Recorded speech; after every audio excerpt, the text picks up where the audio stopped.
Fortes chuvas provocam mortes na Argélia. No Brasil, chuva e ventania atingem o Paraná, São Paulo, Mato Grosso do Sul e Minas Gerais. Incêndio em Parque Estadual do Mato Grosso consome mais de 75% da vegetação. E veja também, Câmara analisa projeto que cria Fundo Nacional sobre Mudança do Clima. Um tribunal acusa o Banco Mundial de prejudicar o meio ambiente. E ainda, baleias buscam refúgio no litoral do Sergipe. Esses são os destaques que você confere agora no Clima Tempo News. Olá, pelo menos 28 pessoas morreram e 48 ficaram feridas devido às inundações provocadas pelas fortes chuvas que atingiram nos últimos 2 dias a província de Gardaia, no sul da Argélia, no continente africano. Conforme informações divulgadas pela Rádio Estatal do país, as províncias dos Planaltos Desérticos do sul do país registraram nos últimos 2 dias fortes chuvas. Os temporais provocaram o aumento do nível dos rios, que em alguns casos transbordaram. O rio Misabe, principal leito fluvial na província, alcançou 8 metros de altura em algumas zonas, o que causou a inundações dos terrenos de cultivo.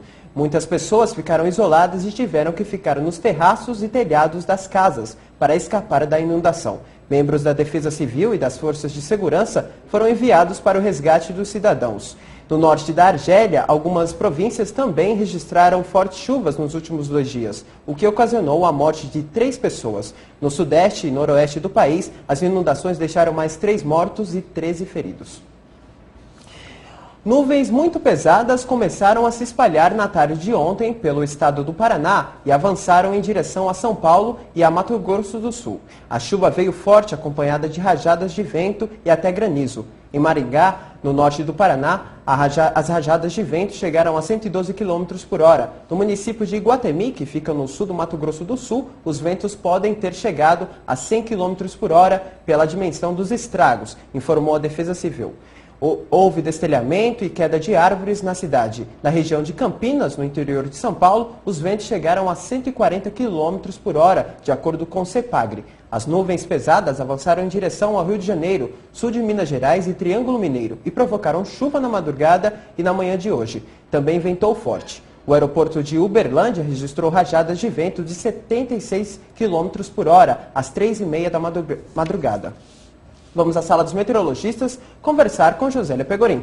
Boa tarde, Josélia. Como fica a situação do tempo agora à tarde em Minas Gerais e no Rio de Janeiro? Podemos ter temporais e ventania, inclusive nas capitais?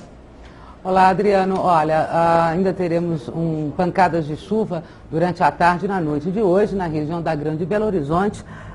Chuvas até de moderada para forte intensidade podem acontecer, sim. A região de Belo Horizonte já recebeu uma grande carga de umidade, o ar ainda está quente, a tarde de hoje começou com temperatura já em torno dos 26 graus. Mas a pior situação para Minas Gerais ainda é a região do Triângulo Mineiro, onde as nuvens continuam muito carregadas, a chuva não parou, começou durante a madrugada, né? E está chovendo ainda constante, ainda pode chover forte sim, um grande volume acumulado, e outras áreas também no sul de Minas, a zona da Mata Mineira continuam com tempo chuvoso. Então, assim, até a noite de hoje nós ainda podemos ter algumas pancadas fortes. No Rio de Janeiro é uma situação parecida. Na verdade, no Rio está chovendo desde cedo. Essas pancadas começaram com trovoadas ontem, mais para o final da tarde, na noite de ontem, e continua chovendo no Rio de Janeiro também, chuvas até de moderada intensidade. Essa chuva vai se prolongar aí durante a tarde e na noite de hoje.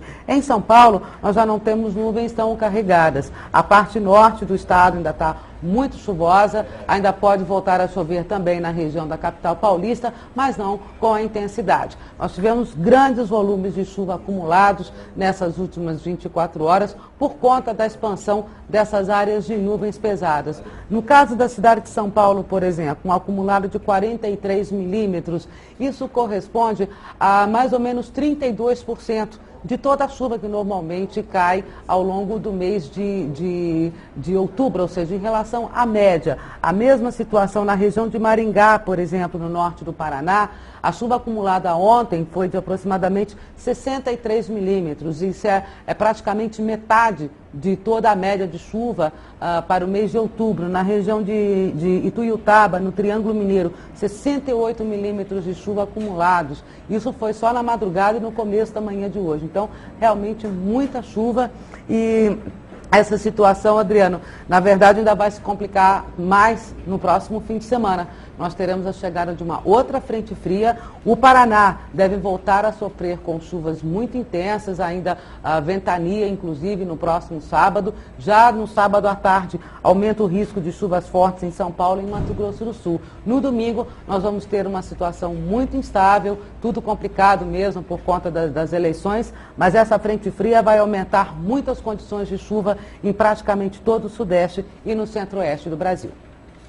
Josélia, a gente está vendo muita chuva nessas áreas, mas como será que fica a situação em outras áreas do Brasil nessa quinta-feira? Olha, nós temos até uma situação especial aqui, que é no sul do Maranhão. A região de Carolina está tendo, bem na divisa aqui com Tocantins, muitas pancadas de chuva, trovoadas, desde que amanheceu o dia. Foram acumulados, por enquanto, 50 milímetros de chuva. É bastante chuva para essa região já nessa época. Todo o sul do Maranhão ainda sujeito a pancadas de chuva. Essas nuvens pesadas que cresceram no norte do Tocantins, também nessa parte sudeste do Pará, também provocaram pancadas de chuva. Toda a região norte hoje tem pancadas de chuva. A menor possibilidade de alguma chuva na região do Amapá. Hoje pouca chuva também no Acre. No nordeste do Brasil a chuva fica mesmo nessa área mais no interior do Maranhão. Alguma chuva rápida acontece entre o litoral de litoral do Ceará, e o litoral do Pernambuco. Mas é uma chuva bem leve mesmo. Uma coisa que chama a atenção até, um calor muito intenso no oeste da Bahia, o norte de Minas, muito quente e seco. Várias cidades no norte de Mineiro estão aí em estado de emergência por conta da falta de chuva prolongada, e essa situação ainda deve persistir porque não há expectativa de chuva no norte de Minas, pelo menos até a próxima segunda-feira. Muito obrigado pelas suas informações, Josélia. O incêndio no Parque Estadual da Lagoa Azul, que começou na noite de domingo, aumentou sua área de devastação e já consumiu 75% da vegetação na área em volta da colina do Pai João, localizada a 145 quilômetros de Cuiabá, capital do Mato Grosso. Houve chuva na região durante a noite na última terça-feira, mas não foi o suficiente para conter o incêndio. A Gruta da Lagoa Azul, famoso ponto turístico, que fica próximo à região atingida pelo incêndio, está fora de perigo por enquanto. Nesta quarta-feira, 3 aeronaves de combate ao fogo estavam no parque para atuar em conjunto com os bombeiros, para evitar que o incêndio se alastrasse ainda mais. E ainda nesta quarta-feira, novos focos de incêndio foram detectados na Serra do Amolar, no Mato Grosso do Sul, próxima à divisa com Mato Grosso. A região já havia sido atingida pelas chamas. Os focos de incêndio não foram confirmados por imagens de satélites, conforme o Corpo de Bombeiros, mas a imprensa do Mato Grosso do Sul noticia um intenso combate ao fogo que está sendo realizado pelo IBAMA. A boa notícia é que a Secretaria de Estado de Meio Ambiente de Mato Grosso divulgou diminuição de 63,53% nos focos de incêndios registrados no estado, em comparação aos últimos 2 anos.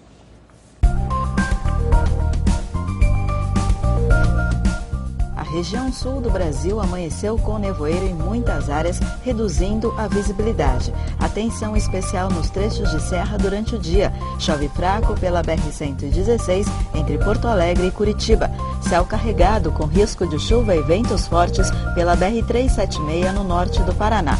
No sudeste, o tempo segue bastante instável na maior parte da região e o motorista deve ficar atento, com risco de chuva forte, ventania e granizo. A visibilidade fica comprometida em rodovias de São Paulo, Rio de Janeiro, sul de Minas e Triângulo Mineiro. Reduz a velocidade pela BR-116 e pela BR-262. No centro-oeste, muita atenção hoje em rodovias que cortam Mato Grosso do Sul. O tempo segue fechado com risco de temporais pela BR-163. Muitas nuvens e pancadas de chuva em rodovias de Mato Grosso e Goiás. Pistas molhadas pela BR-153, passando por Goiânia.